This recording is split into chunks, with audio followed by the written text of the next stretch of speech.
Get ready, soldier. We have another one. Another what, sir? Another bitch who thinks she's running shit. Yo, swag everybody. I know this is out of left field, but while I was scrolling through the interwebs, I basically came across two videos that were basically an hour long bashing of the Legend of Korra series.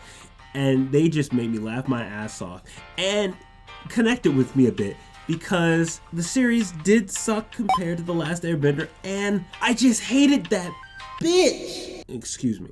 That cunt. I hated Korra, and I'm glad other people felt the same way. I hated that bitch.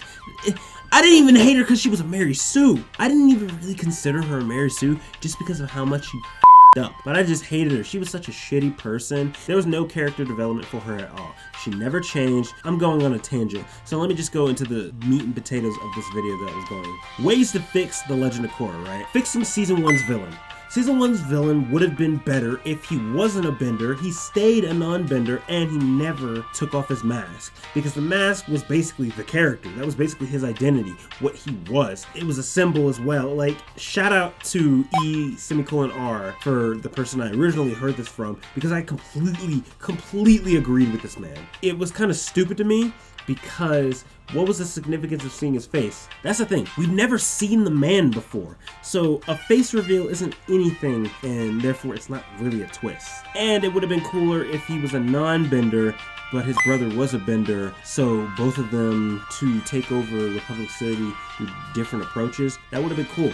And it also would have made the dynamic between the brothers much more interesting, because it would have made more sense and a better backstory if one brother was a bender and one wasn't. Therefore, the father who was trying to train the bending child would have been too harsh on him. It would have pushed him too far.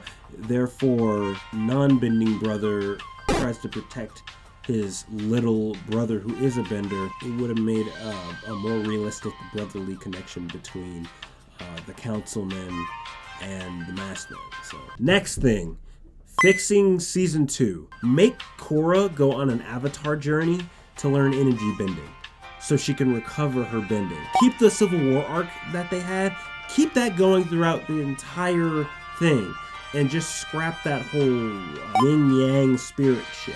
That dumbed it down to retardation. Keep the Civil War thing going, and Korra shows up in the middle of it to stop it and to bring peace. Because it's her job as the Avatar. That would have been good and interesting. And last point for Season 2, get rid of Avatar Origins. Make that a separate OVA that you do after you finish the Korra series. That just f***ed me all up. That really f***ed the mysticism of the Avatar. The last point I want to get into is a message for like the women out there who were really hoping for a character to represent them, like have a character that empowers them and shit. Korra, she ain't your character. I know you think she is, but no, she's a terrible character and a terrible person. Women are obsessed with having a strong female character rather than a good female character. A strong female character is a well-written, memorable player or person in a narrative. Whereas strong in that sense, I feel, is more the impact the character has on either the story or the audience. Physical strength doesn't make a strong character. It makes a powerful character, sure. Women shouldn't have to desire strength from their portrayals just because it's what men value. You're not men. You're not them. You have your own values.